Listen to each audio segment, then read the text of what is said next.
প্রিয় দর্শক, আজকের এই ভিডিওতে আমি আপনাদেরকে দেখাবো 3 গ্যাং সুইচ বা 4 গ্যাং সুইচ বা 5 গ্যাং সুইচে কিভাবে ওয়্যার সংযোগ দিতে হয়। পাওয়ারটেক টিউটোরিয়াল ইউটিউব চ্যানেলে আপনাকে স্বাগতম। ভিডিওর মাধ্যমে ইলেকট্রিক্যাল কাজ শিক্ষণ কোর্সের আজ 23তম ভিডিও। এর আগের ভিডিও থেকে আপনাদেরকে জানিয়েছি মাল্টি সকেট বা 6 পিন সকেট বা এমকে সকেটে কিভাবে ওয়্যার সংযোগ দিতে হয়।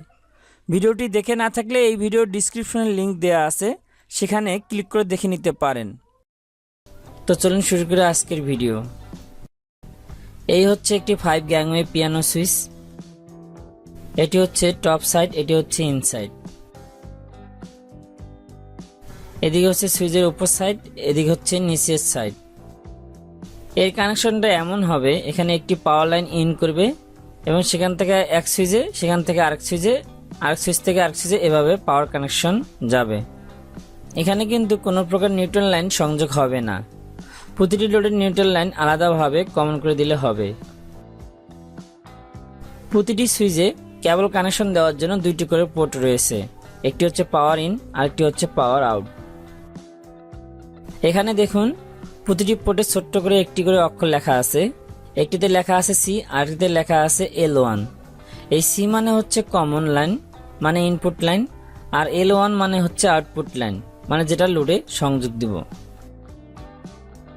এখন সবগুলো সুইচে স্ক্রুগুলো লুজ করে দেই।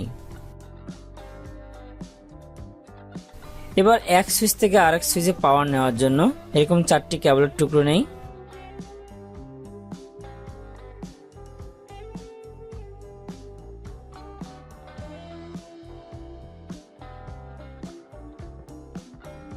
এবং কেবলগুলো প্রতিটি সি পোর্টের সাথে অন্য সি পোর্টের সংযোগ দেই।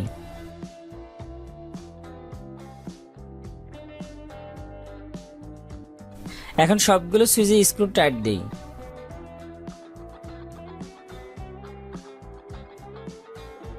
এখন একটা সুইচের সি পোর্টে মেইন ইনপুট পাওয়ার কেবল সংযোগ দেই।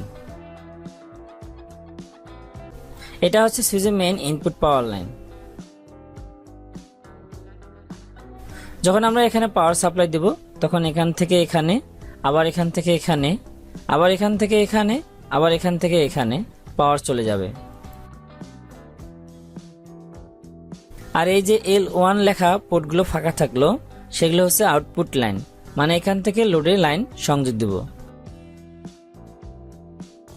তো এই হলো 5 গ্যাংওয়ে পিয়ানো সুইচে ইনসাইডে ওয়্যার কানেকশন। এখন আমি একটি ডায়াগ্রাম দেখাচ্ছি, তাহলে আপনারা আরো ভালোভাবে এই সুইচের ওয়্যারিংটা বুঝতে পারবেন। এই হচ্ছে ডায়াগ্রামটি। এটা হচ্ছে মেন পাওয়ার লাইন। এখান থেকে এখানে, এখান থেকে এখানে, এখান থেকে এখানে, এখান থেকে এখানে সি পোর্টে কানেকশন দেওয়া হয়েছে। আর L1 লেখা পোর্টগুলো থেকে লাইন বের করে লোডে সংযোগ দেওয়া হয়েছে। আর প্রতিটি লোডের নিউট্রাল লাইন কমন করে আলাদাভাবে দেওয়া হয়েছে। তো প্রিয় দর্শক, এই ছিল আজকের ভিডিও। আশা করতেছি সম্পূর্ণ ভিডিওটি বুঝতে পেরেছেন। পরবর্তী ভিডিও থেকে জানতে পারবেন ঘরের সুইচ বোর্ড কীভাবে তৈরি করতে হয়, বা কিভাবে সেট করতে হয়, বা কিভাবে ওয়্যারিং করতে হয়। তো ভিডিওটি দেখার আমন্ত্রণ রইল। আবার দেখা হবে পরবর্তী ভিডিওতে। Thanks for watching the video.